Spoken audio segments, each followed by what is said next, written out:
अस्सलाम वालेकुम। जीए news bulletin के साथ मैं हूं जाहिद मिर्ज़ा। सबसे पहले एक नज़र अब तक की खबरों पर। मुस्लिम लीग नून के कायद और साबिक़ वज़ीर आज़म नवाज शरीफ ने कहा है कि हमारी बनाई हुई पॉलिसीज़ को भारत ने अपनाया और मौशी तरक्की हासिल कर ली। Lahore chamber of commerce and industry के अहदेदारान से खिताब करते हुए नवाज शरीफ ने कहा कि हम पाकिस्तान की मौशी मुश्किलात को खूब समझते हैं, आपसे हमेशा मुशावरत की है और मुशावरत से ही आगे बढ़ेंगे। हमारी बनाई पॉलिसीज़ पर पाकिस्तान की कारोबारी बिरादरी ने भरपूर अमल किया, जबकि हमारी बनाई गई पॉलिसीज़ को भारत ने अपनाया और मौशी तरक्की हासिल की। उन्होंने कहा कि सन 2013 से 2017 के दौरान पाकिस्तान दुनिया की 24वीं मईशत बन चुका था। हमने 4 साल डॉलर को 104 रुपए पर बांध कर रखा। अगर हमारे दौर की तरक्की और पॉलिसी जारी रहती तो डॉलर आज 40 या 50 रुपए का होता। साबिक वजीर आजम का मजीद कहना था कि सन 1998 में एटमी धमाके किए तो इस्लामी ममालिक पाकिस्तान को अपना रखवाला समझने लगे थे। आज ये हालात हो गए हैं कि एक एक अरब डॉलर के लिए मोहताज हो गए हैं। ये कुल्हाड़ी हमने अपने पैरों पर खुद ही मारी है। ये बुरे हालात हमारे अपने फैसलों की वजह से पैदा हुए। लीगी कायद ने मजीद कहा कि हमारे दौर में 6.25% पॉलिसी रेट था, आज 22% पर है। 22% पॉलिसी रेट से कौन कारोबार कर सकता है? हमने खुद अपनी पार्लियामेंट और वज़राए आज़म के साथ ज्यादतियां की हैं। रुपया, मईशत और सब निज़ाम तबाही का शिकार हो गया। इलेक्शन में पीटीआई को इतने वोट पड़ेंगे जिसकी कोई हद ही नहीं होगी। परवेज इलाही ने बड़ा ख्वाब देख लिया। कमरा अदालत में सहाफ़ियों से गुफ्तगू करते हुए चौधरी परवेज इलाही का कहना था कि मुझे आज तक किसी ने प्रेस कॉन्फ्रेंस का नहीं कहा। चेयरमैन पीटीआई के साथ खड़े हैं और खड़े रहेंगे। उनका कहना था कि सुप्रीम कोर्ट के कहने पर इलेक्शन की तारीख मिली है, इस इलेक्शन में धांधली नहीं होगी। मुस्लिम लीग नून के पास लाहौर समेत पूरे पाकिस्तान में इलेक्शन के लिए बंदे नहीं हैं, जबकि चेयरमैन पीटीआई को इतने वोट पड़ेंगे जिसकी कोई हद नहीं होगी। एक सवाल के जवाब में चौधरी परवेज इलाही का कहना था कि हमारे एस्टेब्लिशमेंट के साथ ताल्लुकात हमेशा से ही अच्छे रहे हैं। परवेज इलाही ने कहा कि चेयरमैन पीटीआई मेरे साथ वाले ही सेल में हैं। आईएमएफ और यूरोपीय यूनियन के लोग चेयरमैन पीटीआई से मिलने आते हैं। निगरान हुकूमत ने हज पैकेज में 1 लाख रुपए की कमी का ऐलान कर दिया। वजीर आजम की हज पॉलिसी पर रहनुमाई पर वजीर मजहबी उमूर अनीक अहमद ने कहा कि शुक्रगुजार हूँ, सऊदी हुकाम और सऊदी वजीर हज ने हमसे बहुत ताउन किया। वजीर मजहबी उमूर ने मजीद कहा कि कभी ऐसा नहीं हुआ कि आने वाला हज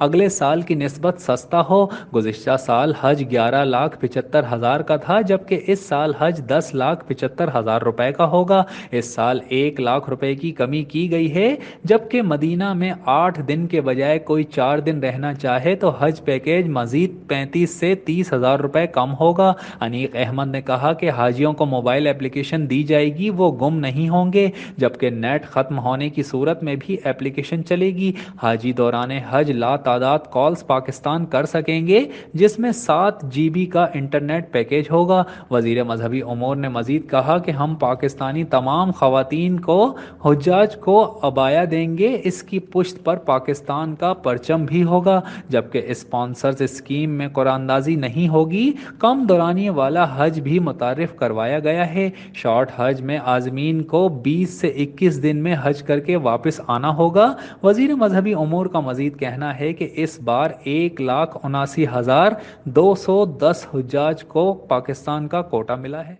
खबर शामिल करते हैं और आपको बताएं, आईएमएफ के मिशन चीफ नेथन पोर्टर और पाकिस्तान में फंड की रेजिडेंट नुमाइंदा ईस्थर पेरीज ने निगरान वजीर आजम अनवारुल हक काकड़ से मुलाकात करके आईएमएफ के अहदाफ पूरे करने पर पाकिस्तान की कोशिशों को खूब सराहा है। निगरान वज़ीर आज़म अनवारुल हक काकड़ से मुलाकात में स्टैंड बाय मुआहदे के पहले जायजे के तहत हुकूमती टीम के साथ तकनीकी सतह पर मुज़ाकरात की सूरत हाल से आगाह किया गया।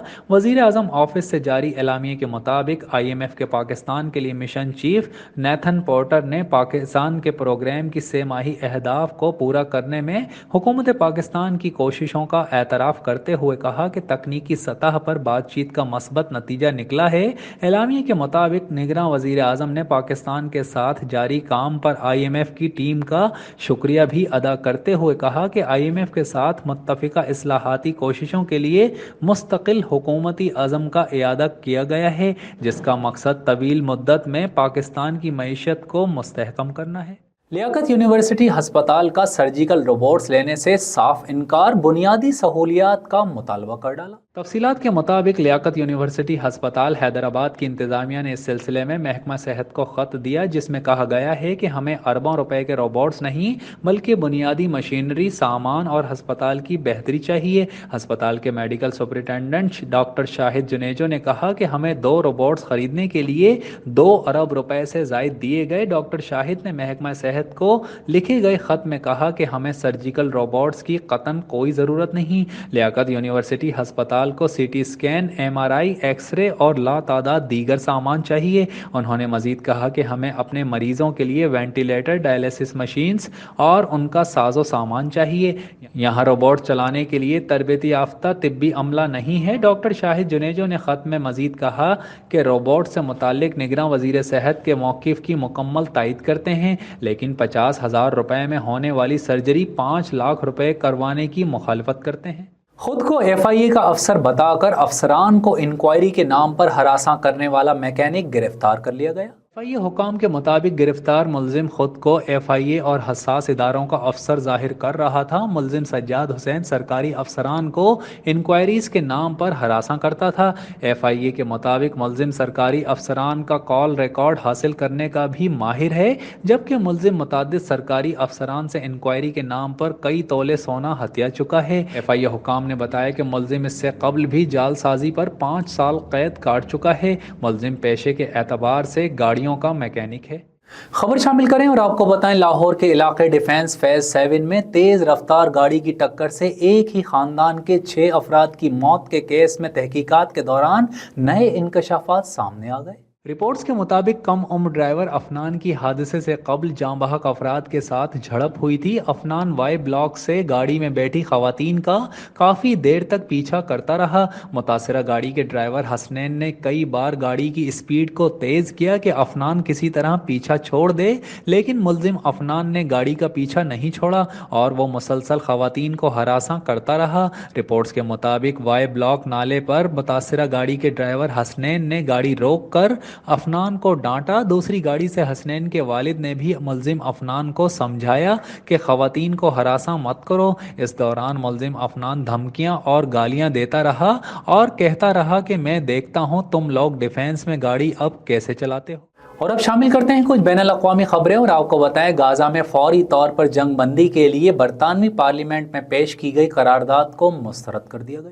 غازہ میں فوری جنگ بندی کے لیے برطانوی پارلیمنٹ میں قرارداد اسکاٹش نیشنل پارٹی کی جانب سے کی گئی تھی، جس کے حق میں 125 اور مخالفت میں 293 ووٹس آئے، جبکہ غازہ میں انسانی ہمدردی کے تحت جنگی کارروائیوں میں وقفے سے متعلق قرارداد بھی مسترد کر دی گئی۔ جنگی کارروائیوں میں وقفے کی قرارداد سر کیئر اسٹارمر نے پیش کی، جس کے حق میں 183 اور مخالفت میں 290 ووٹس آئے۔ مخالفت پر سر کیئر اسٹارمر نے کہا کہ افسوس ہے کہ کچھ ساتھی پارٹی پالیسی کی حمایت کرنے سے قاصر تھے۔ ادھر لیورپول سے لیبر رکن پارلیمنٹ اور شیڈو منسٹر پاولا بارکر بھی عہدے سے مستعفی ہو گئے۔ انہوں نے کہا کہ فوری جنگ بندی پر حلقے کے عوام کی اکثریت کا واضح موقف ہے۔ برمنگھم سے لیبر رکن اور شیڈو وزیر جیس فلپس نے بھی عہدے سے استعفیٰ دیتے ہوئے لیبر لیڈر کے نام خط لکھا کہ میرا ووٹ حلقے کے عوام کی امنگوں کا ترجمان ہے۔ غازہ میں فوجی کارروائی کا قیام امن کے راستے میں بڑی رکاوٹ ہے۔ اس کے علاوہ لیبر پارٹی کے 56 اراکین نے غازہ میں جنگ بندی کی قرارداد کے حق میں پارٹی پالیسی کے خلاف ووٹ دیا ہے۔ اسرائیل نے سلامتی کونسل کا غازہ جنگ میں وقفے کا مطالبہ مسترد کر دیا ہے۔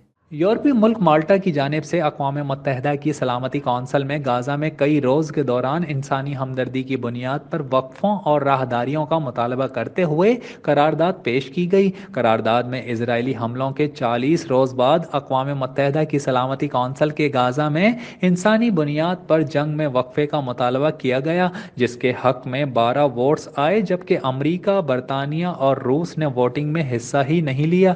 مالٹا کی پیش کردہ قرارداد میں محصور علاقے میں عام شہریوں تک امداد پہنچانے کے لیے امدادی راہداریوں کو کھولنے کا بھی مطالبہ کیا گیا ہے۔ اس کے علاوہ حماس کی قید میں موجود یرغمالیوں کی فوری رہائی کا مطالبہ بھی کیا گیا ہے۔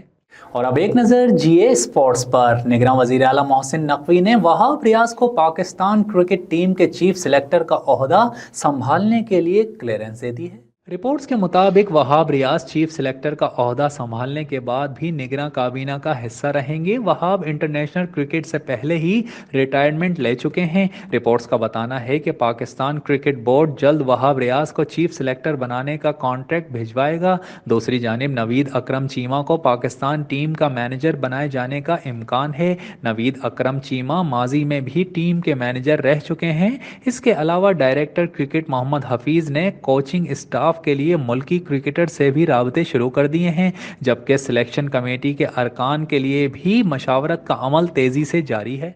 और अब एक नज़र जीए एंटरटेनमेंट पर। पाकिस्तान की सीनियर तरीन अदाकारा रुबीना अशरफ ने शादी के बाद लड़कियों को इब्तदाई बरसों में शौहर और ससुराल वालों को वक्त देने का मशवरा दे दिया। हाल ही में रुबीना अशरफ एक मॉर्निंग शो में शरीक हुई थी, जिस दौरान मेज़बान ने इनसे कामयाब अज़दवाजी ज़िंदगी से मुताल्लिक राय तलब की। इस पर रुबीना अशरफ का कहना था कि एक लड़की को शादी के इब्तदाई बरसों 4 चीज़ों पर तवज्जो देनी चाहिए। हर लड़की को मशवरा देती हूँ कि शादी के शुरू के 10 साल सरमायाकारी के हैं। इस दौरान हर लड़की के लिए घर, ससुराल, मियाँ और आपका बच्चा अहम कामों जैसे हैं, जो कि पहली तरजीह हैं। अदाकारा ने मज़ीद कहा कि शादी के शुरू के सालों में मसलन 10 साल तक अगर आप सही जगह पर सरमायाकारी करेंगे तो मुस्तकबिल में इसका फल भी खाएंगे। न्यूज़ बुलेटिन से फिल वक्त इतना ही। मज़ीद खबरों और अपडेट्स के लिए देखते रहिए जीए न्यूज़ नेटवर्क। हमारे साथ रहिए। जियो सच के संग।